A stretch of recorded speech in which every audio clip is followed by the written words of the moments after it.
Your presence here ruins the atmosphere of the venue. Could you please leave? He sneered. Though he was technically my brother-in-law's father, his words cut deep. I had traveled a long way to celebrate my sister's wedding, only to find out I was an uninvited guest to the groom's family. What's the matter? Hurry up and leave. Just having someone like you here ruins the wedding, he spat. Understanding I wasn't welcome, I nodded. Understood. I'll take my leave. I stepped outside and called my husband.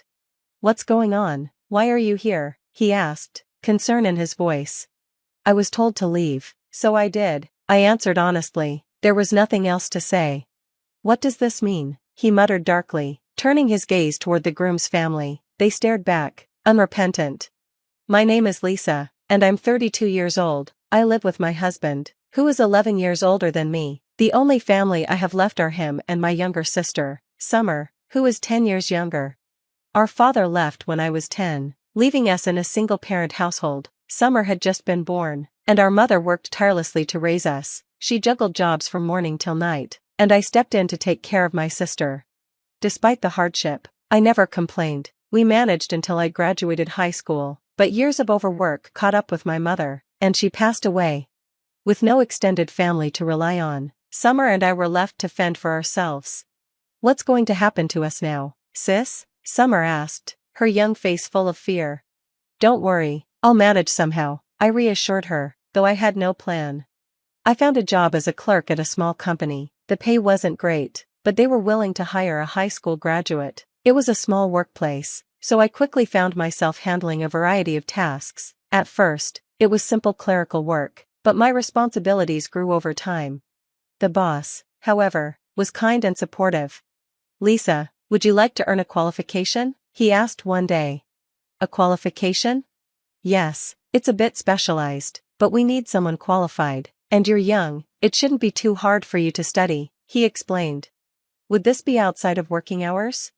Don't worry, we'll cover the exam fees and textbook costs. Please, I'm asking as a favor. The boss's earnest demeanor made it hard to refuse. Besides, earning a qualification could open more doors for me in the future. I thought of Summer, her needs would only grow as she advanced through middle and high school. Understood, I agreed. Don't push yourself too hard, sis, Summer would sometimes say, her voice filled with concern. Don't worry about me, when you graduate high school, you can do whatever you want, I told her. As she entered high school, Summer began considering working right after graduation, but I didn't want her to struggle the way I had, so I convinced her to aim for college. There was one problem, my salary made saving for tuition difficult. I began thinking about changing jobs. When I confided in my boss, I expected disappointment, but he was surprisingly understanding. I completely understand, he said. Actually, I know someone starting a new company. They're looking for someone to handle clerical work. A new company? Yes, and don't worry, it's run by someone very capable. Their business is already doing well, and they're looking for talented employees. The boss assured me the new company's work would be similar to what I was already doing. It sounded ideal, though leaving felt bittersweet.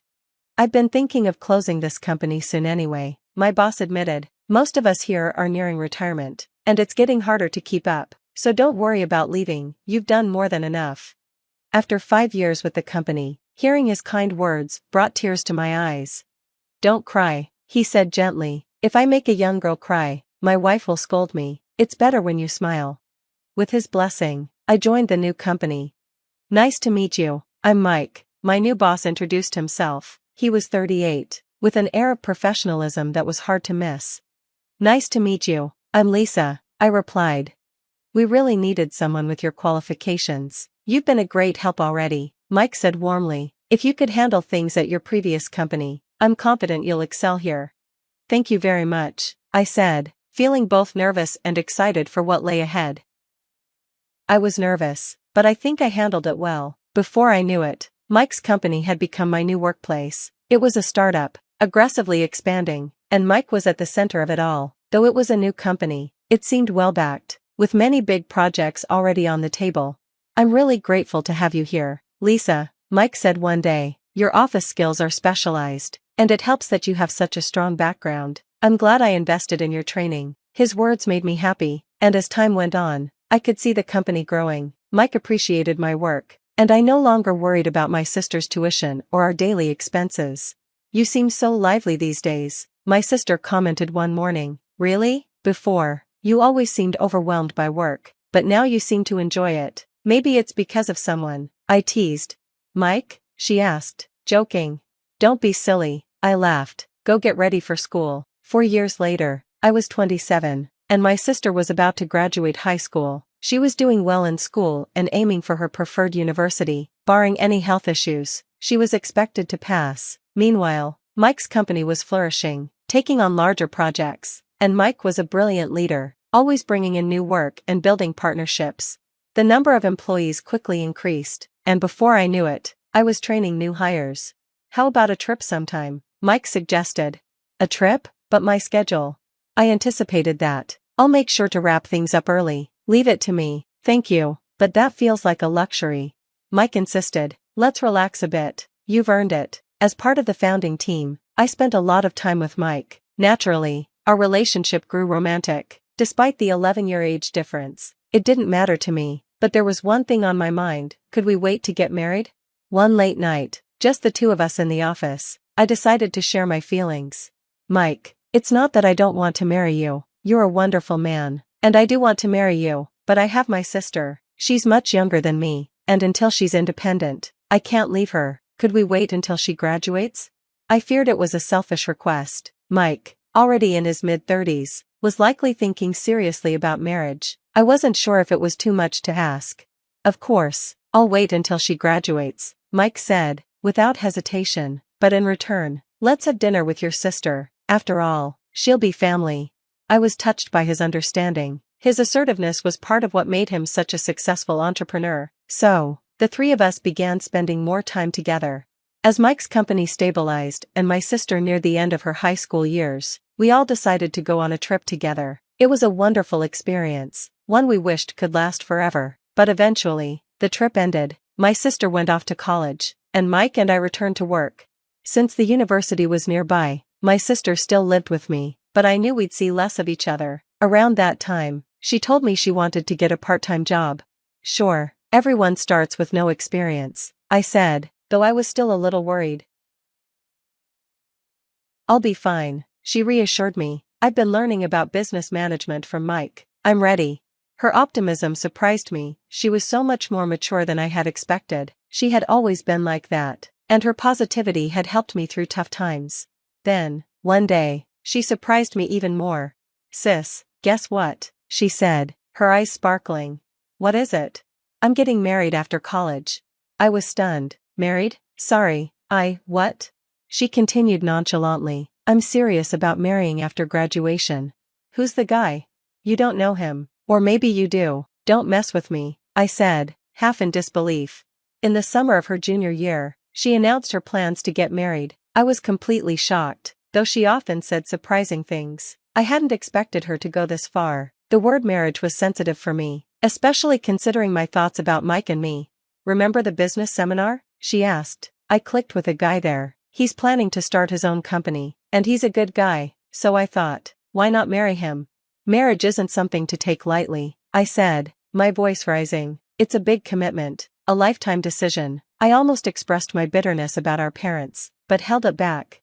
My sister gave me a direct look. Don't you want to respond to Mike's feelings? She asked. But I promised to look after you until I graduate. You think I can't manage without you? I've got my life planned, and I've met a good guy. You need to think about your own happiness. Tears welled up in her eyes. She was no longer the little girl I had cared for. Unless you get married first, it's awkward for me, she said. I guess so, I replied softly. Mike and I ended up getting married, and everyone at the company celebrated. Even my first boss came to offer his congratulations. But I still had one more task, meeting my sister's fiancé's family. Brian, her fiancé, seemed like a great guy. He was the eldest son of a small business owner. The business is going to my brother, though, Brian explained. Really? I asked, curious. I always wanted to start my own business, he said, and I liked the idea of working with our family business, so we decided to start our own company together. That's how we met, he added, smiling. Pretty cool, right? We've already incorporated, even as students. Student entrepreneurship isn't that uncommon these days. I was an employee myself, so I couldn't fully follow their discussions, but Brian's family seemed like good people, and I felt he was compatible with my sister. I didn't worry about their future. It was Mike who had introduced Summer to Brian, and he had played a key role in connecting them. I was grateful to him. Our first meeting ended on a warm note, but I still had to meet the rest of Brian's family. It was a natural step, now that we were becoming relatives, but the business owners made me nervous. Strangely, they asked me to come alone. Lisa, yes? I believe you're here to discuss your sister's marriage to Brian. That's correct, I replied, trying to remain composed. That's not why we called you. My father-in-law's voice was sharp. We're here to ask you not to get involved. I was taken aback. What do you mean?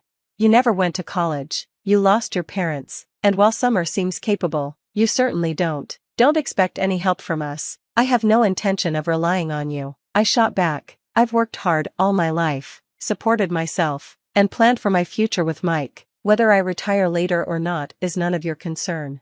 Words are cheap, my father-in-law sneered. There are many unreliable people out there. We'll invite you to the wedding out of courtesy, but afterward, stay away. The people attending will be far above your station. It would be embarrassing for you to show up. Their laughter echoed with scorn, and I couldn't bear it any longer. When my sister gets married, she'll have a proper family with Brian. Let's hope she doesn't end up like you, they added cruelly. Tears welled in my eyes, but I held my head high as I excused myself. I won't miss my sister's special day, I said firmly, though my voice trembled. As soon as I was outside, I half ran home, tears streaming uncontrollably. No matter how much I washed my face, the pain lingered. Looking at my red, swollen eyes in the mirror, I whispered to myself, I'll never let them see me like this again.